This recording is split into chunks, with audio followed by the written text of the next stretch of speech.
welcome to Turn the Page, the official podcast of the Syosset Public Library.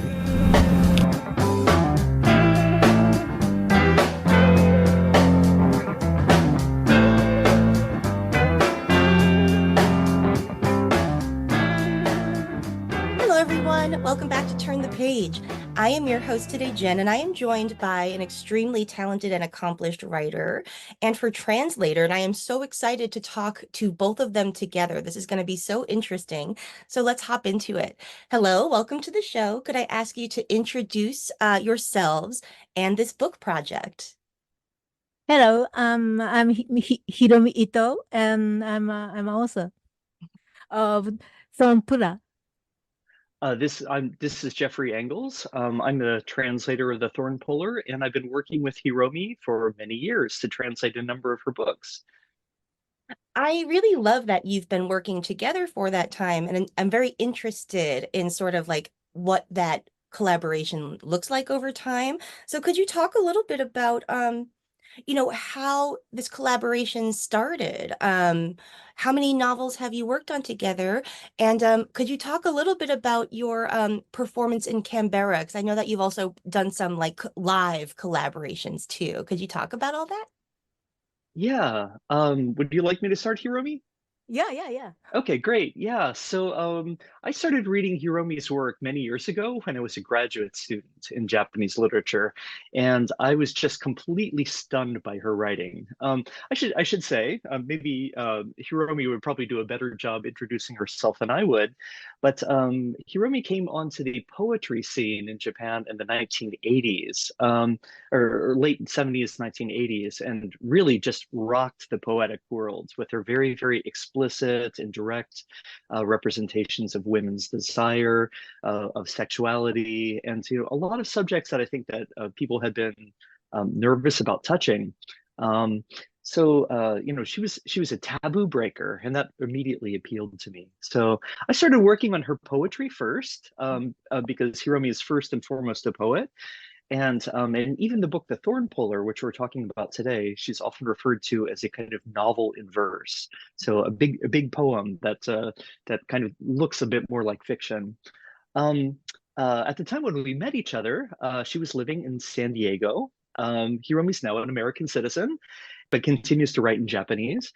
And it's so exciting to me to bring her literature, which is about the experience of being a migrant, new immigrant to the United States, to an American audience, since she's living and interacting with so many great writers here in the United States. Well, thank you so much. It's really flattering. You're wonderful. You're wonderful too. She's really lucky. I've been so lucky, having Jeffrey as a translator. Yeah, Oh, we are really good friends now, really. yeah. Yeah. That's great. Does it get easier to translate a single author's work over time? Like, do you get a feel for the language and the flow, or are there new challenges every time? Or There are new challenges every time. Every book is its own project. The Thorn was the first time that she's written something that looks more like prose at such length, at least that I've translated. And so there were definitely some challenges about how to kind of find the poeticity within that. But that being said, the more time that we spend together as friends, the more time I've spent with Hiromi, like watching her interact in English with her partner and with her children, who speak English. I've really gotten a feel for what Hiromi's own voice sounds like in English, and that's a really special thing. Like, most translators never have any idea how their author might sound in the target language. But I have this special access to hear Yeah. Hiromi's English, and that's been really helpful. He knows, my vocabulary, what kind of English I use, and then what kind of English I don't use. And sometimes he uses more difficult English vocabulary than I use. So when I'm reading it, out loud, I skip it, the difficult part. But then, that's really when Sonpra is a more kind of Japanese oriented work. So must be so difficult for him. But then one before, Wild Grass on the Riverbank. It's I wrote it after I moved to California. So I wanted to write in English, but then I couldn't. So I was writing in Japanese. And he translated. And I thought, oh, this is the way, I really wanted to express. So, he used my voice and, my English and everything is there. Wow. It's so interesting to sort of, get to experience that collaboration over time. And I think how different that is if you are translating historical work where you don't have access to the author, like what a different process that is. Hiromi, could you talk a little bit about writing yourself? Because the main character of this book is a semi-fictionalized version of yourself, and it draws on your real life. Can you Yeah. talk about, what that's like and how you decide what to keep, what to, keep hidden, and what to Mm. sort of change for fiction? Like, how do you play your Oh, own life like that? it's very difficult. Mostly it's me, but then actually it's not me.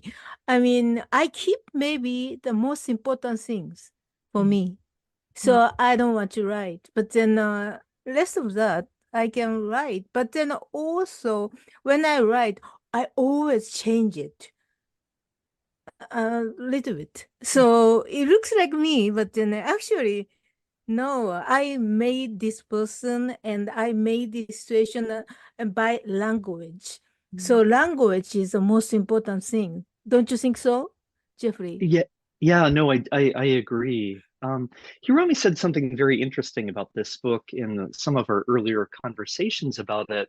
One of the main themes of this book is caring for one's family as they get older, the parents, and also and how that is complicated in the case of an immigrant, because they have their family back in their home country, the parents that are getting older, as well as their new family in the new country that they've adopted as home. So one of the big conflicts of this book is that struggle of, like, how to spend my time, taking care of my parents on the other side of the ocean, and how to take care of my family, here in the States. So when I was talking to Hiromi about this, uh, and about this very kind of universal kind of conflict, that I think we all can relate to and understand, she said, when I was trying to take care of my aging parents and I was watching them die, it was the source of so much suffering and so much pain for me. So I had to write it down as a way to kind of get it out of my system.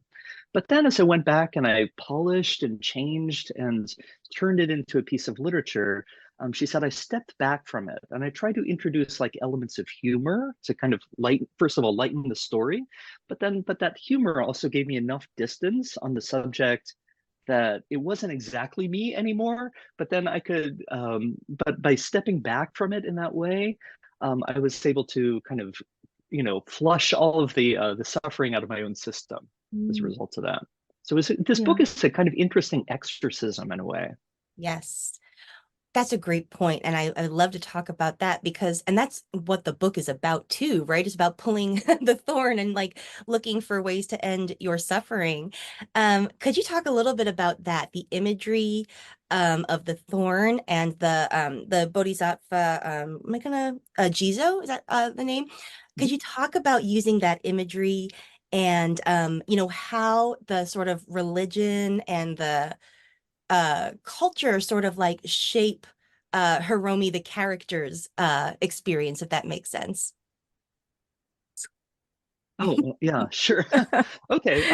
You're much Yeah, better on speaking English. I've been practicing English ever since I was Thank you. born. Um, so yeah, so the main image of this book comes from a place that exists in Tokyo, kind of in a very bustling old part of Tokyo. There's an area called Sugamo, and there's a temple there that's been famous for centuries, at least since the early 1700s, as a place where people could go and pray to have the thorns of the suffering pulled from them by the local deity, the deity that's enshrined there. And so Hiromi grew up in this area, and going to this particular temple was like part of her family's rituals. It was part of her family's world. And so,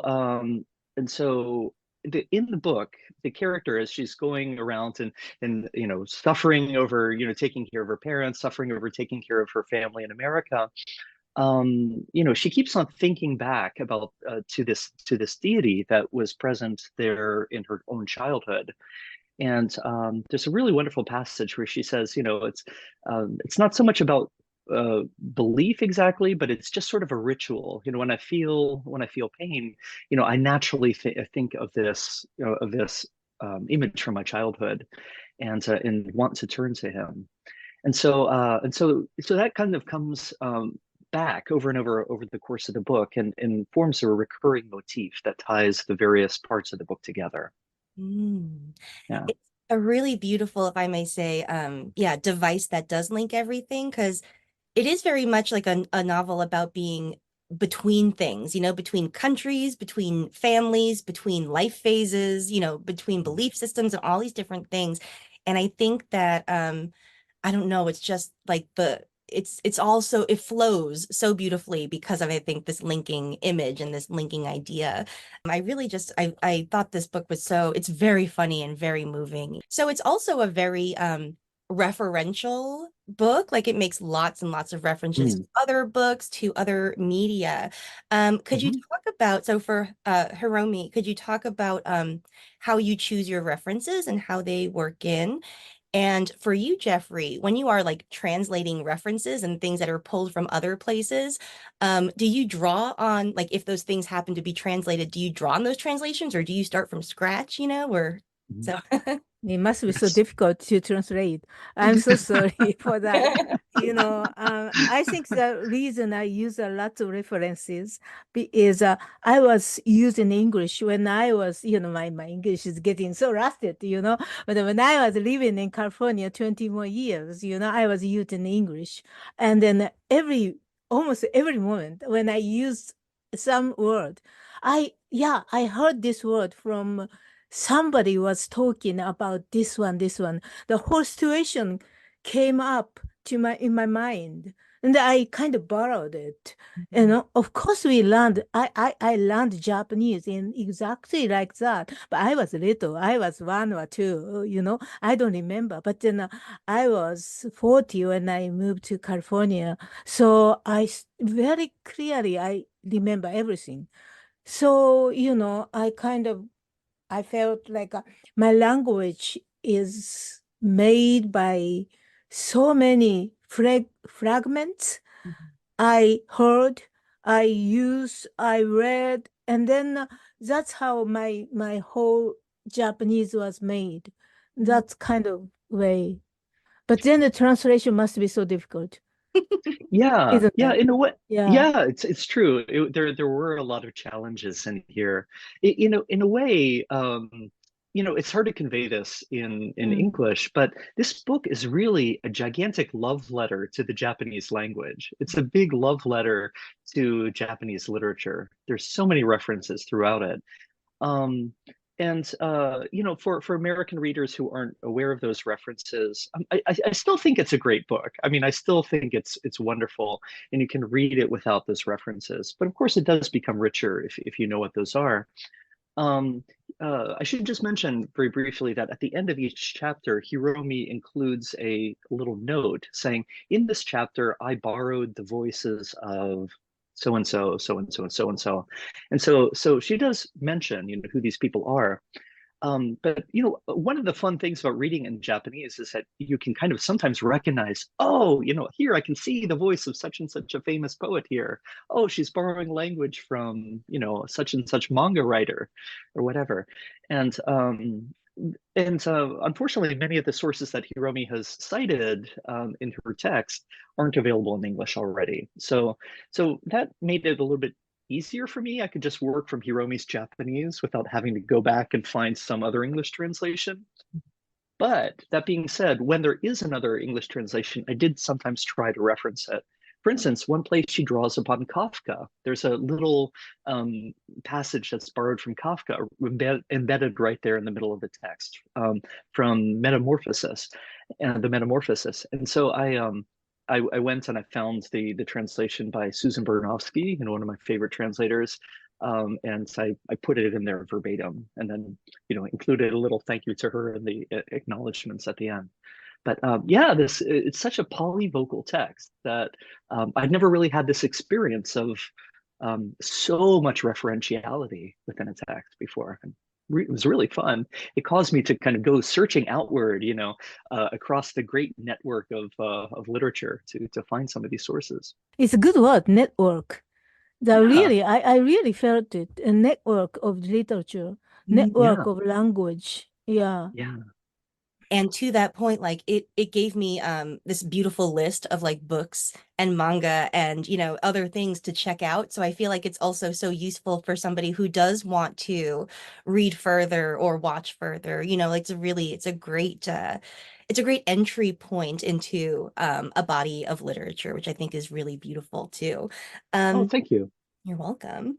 And I do love the work cited at the end, like my little recovering academic heart loves footnote, Nice. If we could just return to one last question about your collaboration. I mentioned in the beginning that so you have worked together on translating poetry, right? And that did involve at some point a live performance in Australia. Yes, yes. Could you talk a little bit about the difference perhaps between collaborating on poetry translation versus, I mean, even though this is a very poetic novel, it still is prose. So could you talk about how those experiences are different? Yeah. Hiromi, do you want to start, or should No, I? you start. Okay. One of the things that's been really fun uh, is that Hiromi is very much a performer. She's very much a poet of the voice. She's not just she's definitely a poet that people read on the page, of course. But Hiromi has really been at the forefront of going out and doing live readings. And she's a very, very innovative reader. I've never seen a poet who is exciting on stage as Hiromi is. Thank you.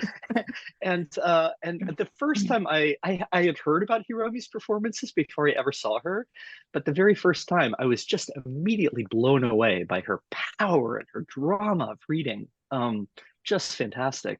And so when we've read on stage, Hiromi reading the English and then me following her reading the English, we've always tried to find creative, engaging ways to bring in the audience. So for instance, you mentioned the reading that we did together in Canberra. I think that's one of the very best readings that we've ever done. Oh yeah, that was wonderful. Wonderful one. We've done some pretty good ones in Pittsburgh too. Pittsburgh one is wonderful too. Oof, yeah. We had music, so the musicians are wonderful too. Yeah. That's right. So all throughout these readings, we're trying to figure out how can we best involve the audience. If we just read the Japanese, and then the English, then the people who don't understand the Japanese are going to get bored.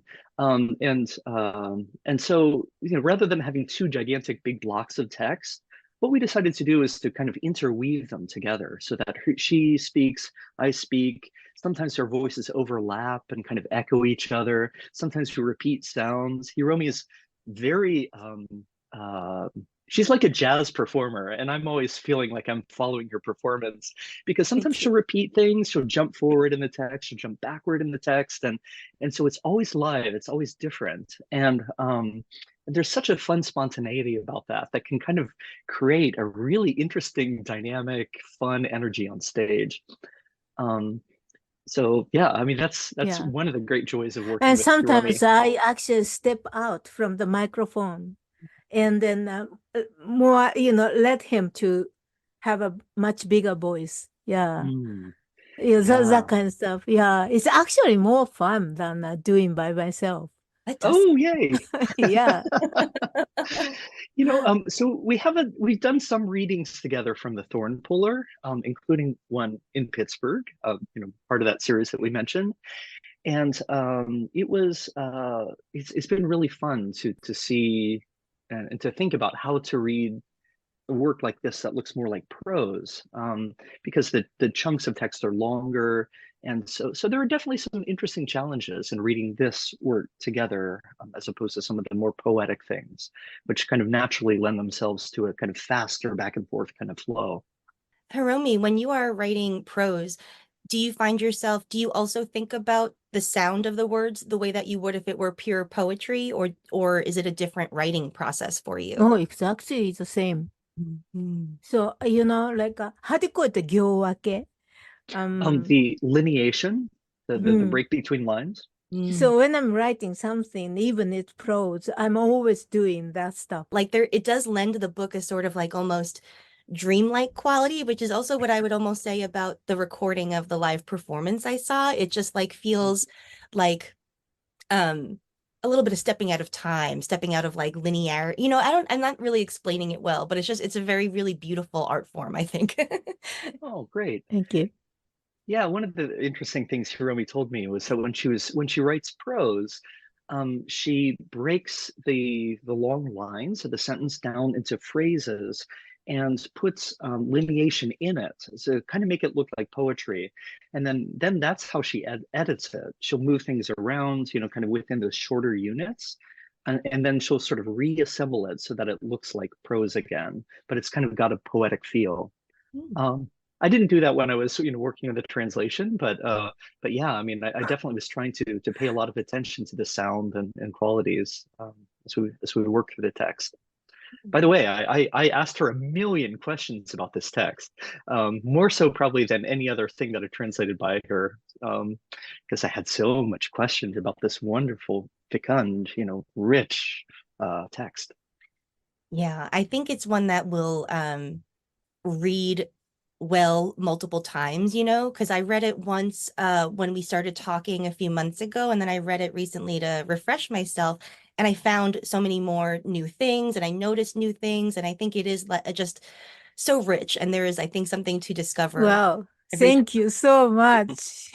You're welcome. Thank you for coming to the show. I've really enjoyed this conversation with both of you, and I am so Oh, excited of for our course. our readers rather, to encounter this book. Thank you. Thank you so much for having us. I really appreciate Yeah, it. thank you so much. And I'm much more funnier, but then I can't talk well. I'm so sorry. I Great. really forgot the English. You're doing great. Yeah, Thank you so much. you're welcome. Okay, so listeners, please check out The Thorn Puller. It is an absolutely beautiful and very funny book too, and I think you'll really enjoy it. Thank you so much for joining us. It's now time to close this chapter. It's time to close this chapter of Turn the Page. Join us for the next episode.